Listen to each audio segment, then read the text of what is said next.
He saw a great crowd, and he had compassion on them, because they were like sheep without a shepherd. And he began to teach them many things. So sa Tagalog po, gusto lang po sabihin ng Panginoon Diyos na nung nangangaral siya, kasama niya yung 12, nakita niya yung napakaraming tao. So di ba, alam po natin si Jesus, nung panahon niya, napakasikat po ni Jesus. Kasi di ba, nagpapagaling siya, marami siyang tinutulungan na tao, hinihil niya. And then, yung mga sinasabi niya na words, namamahay yung mga tao. So, naawa siya, nakita niya napakadaming tao. Pero inan po natin itong verse na ito. May iksing trivia lang po dito. So what does Mark 6 verse 34 means? So Jesus, di ba? Yung salitang, ito napaka-importante po dun sa verse na binasa natin, yung compassion, pagmamalasakit, di ba? So sabi po dito, compassion is from the Greek root word spalaxinozomai. So which is, ayun po yung compassion, which means to be moved with love in the deepest part of a person. So, di ba, kumbaga yung compassion, minsan iisipin natin parang wala lang. Di ba, lagi natin naririnig yan sa mga, passion yun. You made movie, Passion of the Christ, di ba? And then, pag compassion, sabi na, ayan, nagmamahal tayo sa tao, compassion. Pero, di natin alam, kapatid, yung compassion yung napakabigat na word pala yun. Which is, gustong i-emphasize sa atin ngayon ng God bilang Christian, bilang followers of Christ, di ba? So, dapat, sabi dito, so Jesus postpones the time of rest to heal and to teach the people. So kapatid, gusto lang po sabihin sa atin ng God na naging Christian tayo, naging born again tayo. So hindi lang doon na natatapos na, oy, okay na, safe na ako, ligtas na ako. And then, i-invite ko naman yung mga kaibigan ko, i-invite ko naman yung family ko, so okay na, safe na ako. No kapatid, ayaw ng God na gano'n lang. Parang ginawa natin, nililimit lang natin yung Diyos sa buhay natin. Kumbaga, hanggang dito ka lang God. Ito lang yung ma-offer ko sa'yo.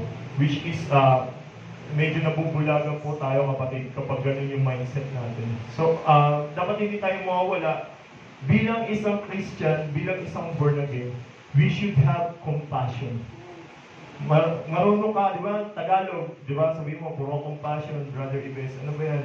Tagalogin natin kapatid, awa, pagmamalasakit. So kapatid, hindi yung pagiging born again like, alam mo yun? Kasi tao tayo, meron tayong mindset na buhay ko, buhay ko. Di ba? Lahat po tayo, ganyan yung mindset natin. Huwag mo pakialaman. Buhay ko to eh. May sarili kang buhay eh.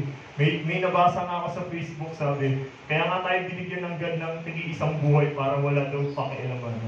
Di ba? Isipin mo kapatid, ganyan tayo binubulag ng mundo.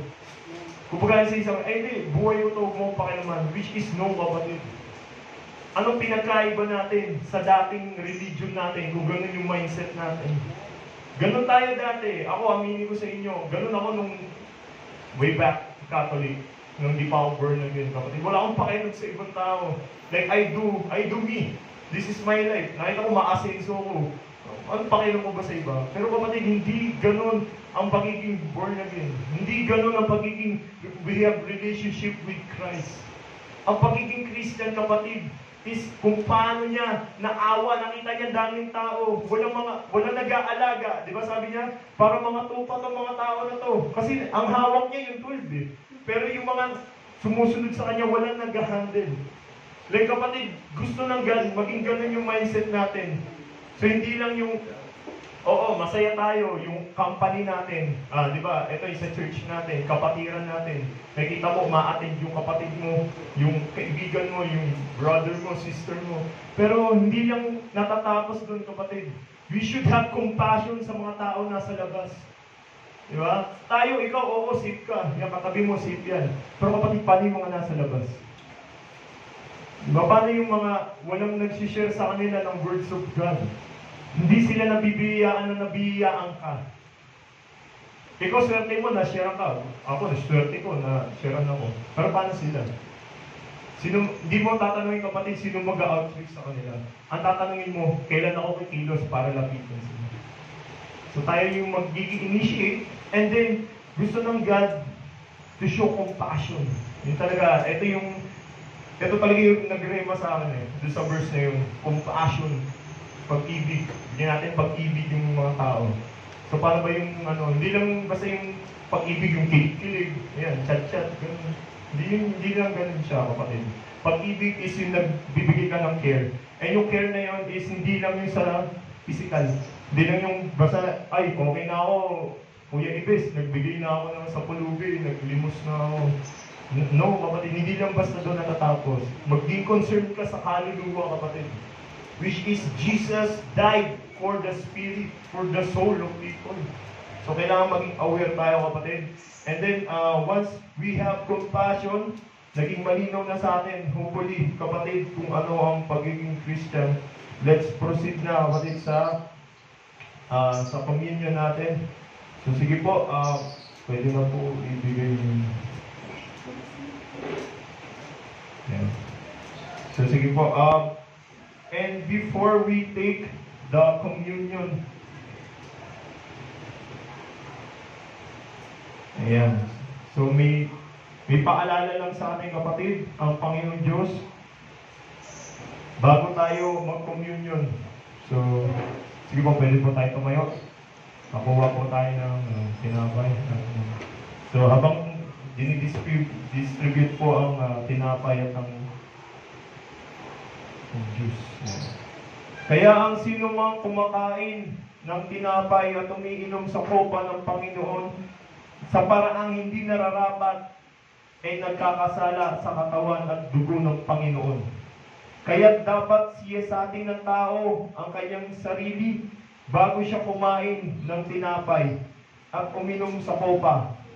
Sapagkat ang sino mang kumakain at umiinom ng hindi kinikilala ang kahalagahan ng katawan ng Panginoon ay kumakain at umiinom ng kahatulan laban sa kanyang sarili.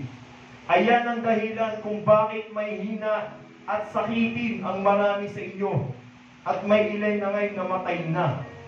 Kung sisiyasatin natin ng ating sarili, hindi tayo hahatulan ng Panginoon.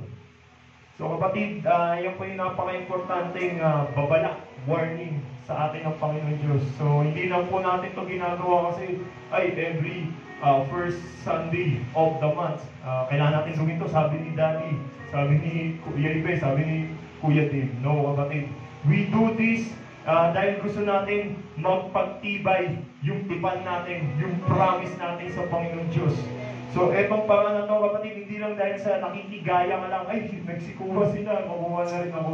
No, kapatid, siyasatin mo yung sarili mo. You have to, hindi naman dahil sa hindi ka binabawalan ka ng God na huwag ka kumuha. Pero kapatid, mas kilala mo yung sarili mo kaysa sa lahat ng tao nandito sa room. Ikaw at si God, kayo mas nakakilala sa sarili mo. So siyasatin mo, kapatid, na eto, God, I surrender my life. Ikilalangin kita at aalahanin ko itong ginagawa natin na communion